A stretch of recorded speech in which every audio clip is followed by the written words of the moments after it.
Welcome back to the programme. Now, Ernest Shackleton was an Irish polar explorer, renowned for his leadership and his courage. His endurance expedition to Antarctica is one of the best stories ever told. Now, the Shackleton Museum in Athy, County Kildare has produced a series of podcasts relating Shackleton's experiences to the challenges of the pandemic. Helen McInerney has the story.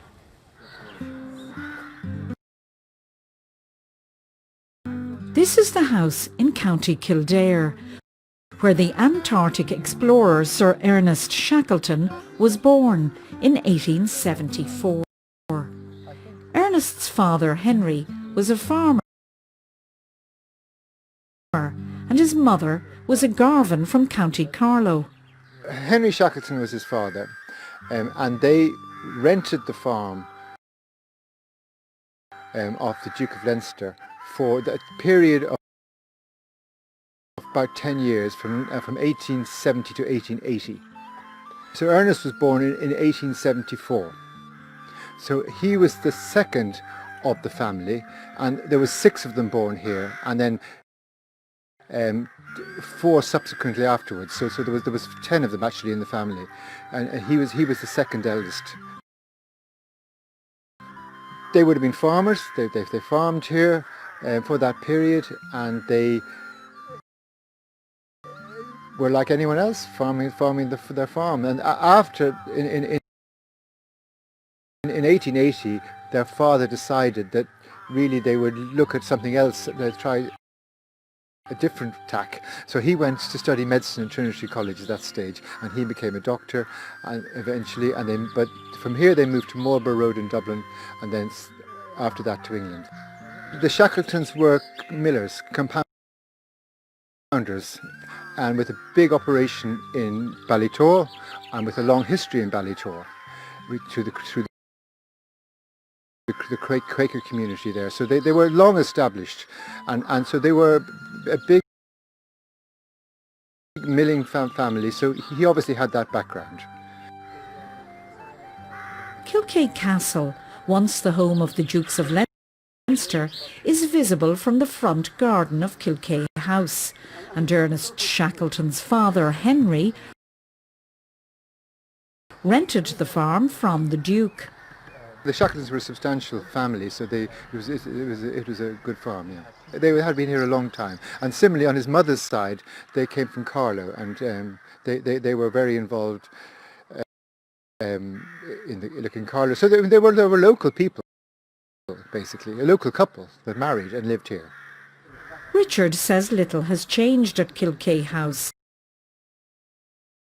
since the Shackleton family lived there, and he's proud to know that his home was once lived in by the famous explorer. He would have passed this tree or that tree that we pass still, so that's all amazing. And the avenue is just the same rocks, the same stones, the same, it's all part of our lives, just like it was part of his early years.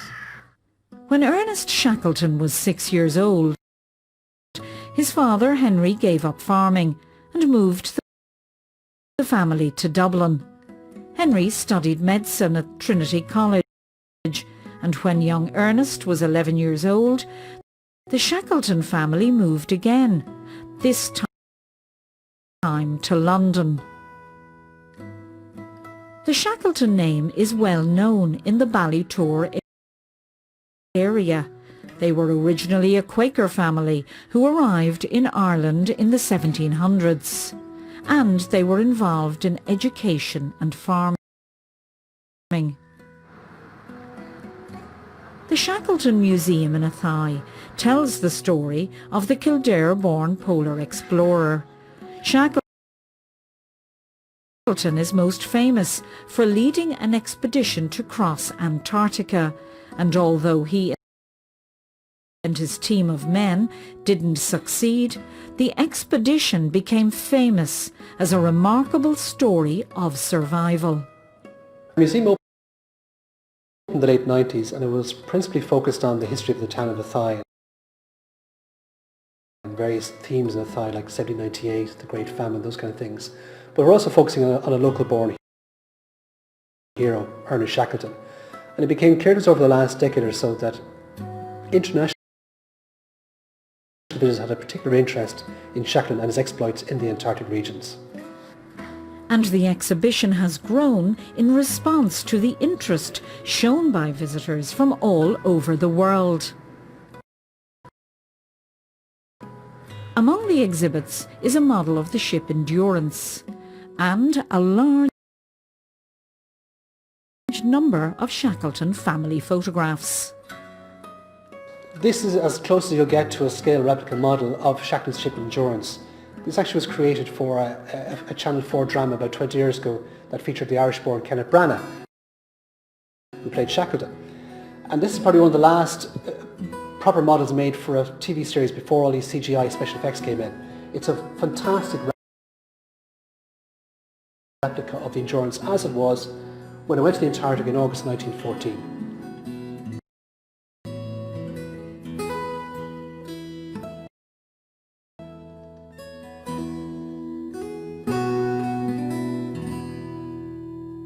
Ernest Shackleton wasn't the only Irish-born man on board the Endurance.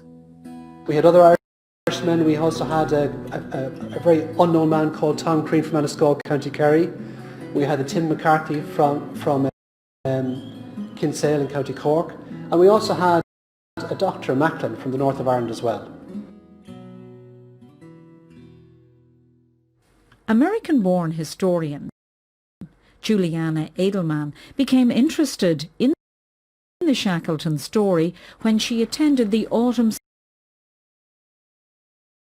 school in Athy at the Shackleton Museum. I knew a little bit about Shackleton. I had heard of the Endurance. I had never seen one of the theatrical productions around the Endurance, but I knew they existed.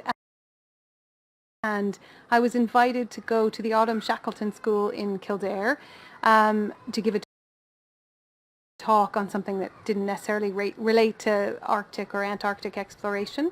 And over the course of the conference, I learned loads about Shackleton and just piqued my curiosity, I guess.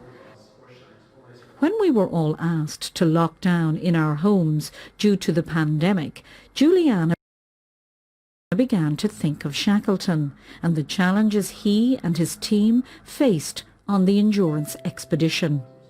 I started thinking when we all were asked to isolate effectively in our houses, I started thinking about those Antarctic explorers who were isolating effectively by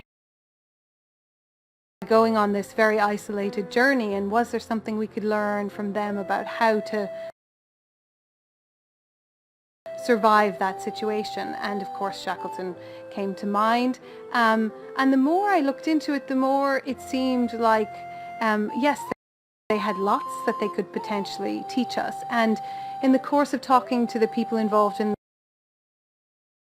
the Autumn Shackleton School and the Shackleton Museum, Jonathan Shackleton, who is actually Ernest's cousin, suggested that we look at this article that Ernest Shackleton had written for a boys' magazine, where he said these were the 4 qualities everybody needed for life. Now, if you want to be a polar explorer, certainly, but just to succeed in life, you need optimism, you need patience, you need idealism and courage. And he put those very deliberately in that order.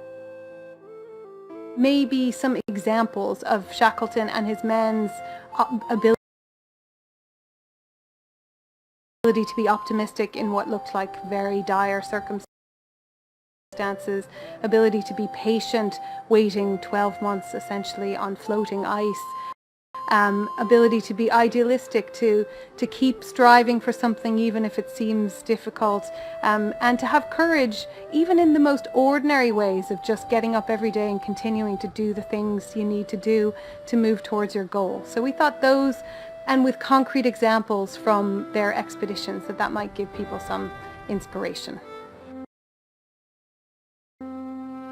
Juliana worked with Kevin Kenny from the museum and an actor, and they created 5 podcasts, and they are called What Would Shackleton Do? It must, however, be said that we did not give way to depression for long, for soon everyone was as cheery as usual. Laughter rang out from the tents, and even the boss had a passage at arms with the storekeeper over the inadequacy of the sausage ration. So an actor reads an opening segment, and then it's a conversation between myself and some other expert on Shackleton. As Juliana was working on the podcasts, she learned some important lessons about survival. I think what you think of with Shackleton is such a kind of a larger than life character and this heroic escapades.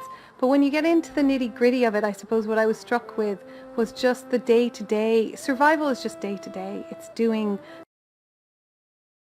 the things you need to do every day and doing the small things and being kind to other people and just keeping hope that things are going to get better and that you're going to get where you're going. And I think that has actually helped. What an inspiring story. And the name of the podcast is What Would Shackleton Do? And the Shackleton Museum in Athy in County Kildare is open to visitors again. I hope you enjoyed the programme. Bye for now. On this Sunday for the next 3 weeks at 7:30 we begin the first of 3 river journeys as Anne begins an exploration of the rivers known as the Three Sisters. This Sunday she begins the journey on the River Barrow.